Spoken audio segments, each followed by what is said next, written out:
Почитувани, не се огласија со извинување ниту владата, ниту заменик министер господинот Јани Макрадули од редовите на СДСМ, кој што поддржува навреди упатени кон Турција и турскиот народ на социјалните мрежи. И ова не е прв пат.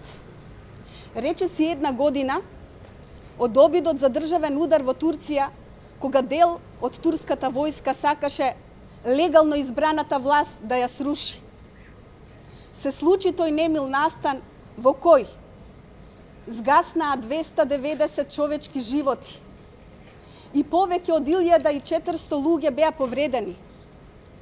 Која неморалност, која неодговорност да ставиш слика од овој настан и да напишеш дека сакаш ова да се случи и кај нас.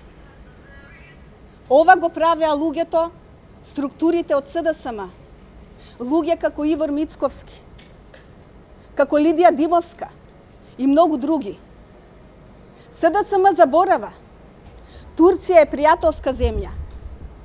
Таа го почитува нашиот суверенитет и го признава идентитетот на македонскиот народ.